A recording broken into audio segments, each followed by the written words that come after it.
Значи има и многу други работи, има многу позитивни работи и кои исто така добро би било да се афирмираат во јавност.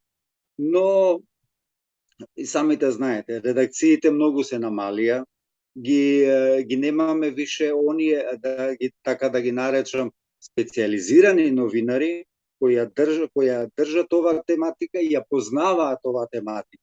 Бидејќи си има она што е поврзано со лицата со попреченост, односно посебни потреби, си има своја посебна тематика. Треба тој новинар да биде запознаен со неа.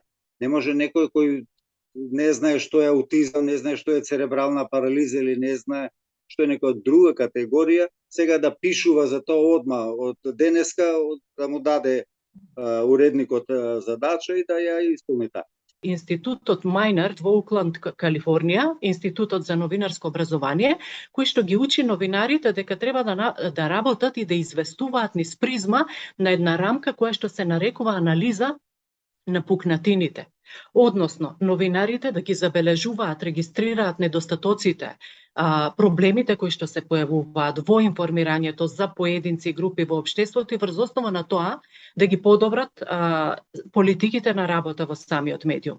Значи, медиумот има една повисока улога, општествена улога и значење во тоа да се утврди каква е сликата која што се создава за одредени групи поединци во општеството и како понатаму да ја подобри таа слика или понекогаш тоа подразбира и целосни коренити промени во начинот на кој што се информира во самите редакции. Еден од начините, како што кажавте, да се зборува во позитивен контекст. Меѓутоа, јас она што би сакала да го нагласам, а е во согласно со концептот на инклузивното новинарство, е секогаш да се најде во секојдневното информирање, во секојдневните теми да се најде простор и за овие лица.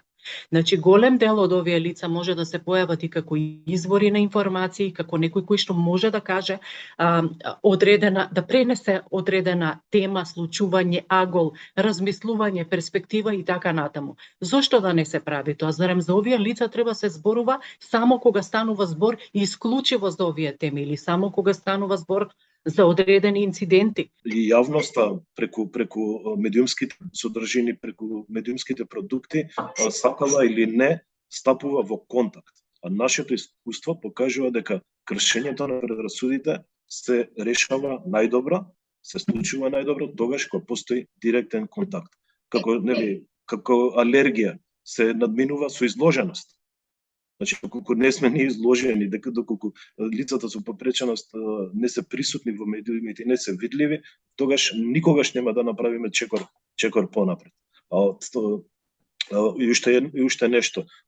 Некои од колегите кои што самите се лица со попреченост замеруваат кога има обиди да се хиперболизира, да се поставува, да се прикажуваат успесите на лицата со попреченост кои што се релативно едноставни, да се прикажуваат како тоа да се успеси на суперхерој.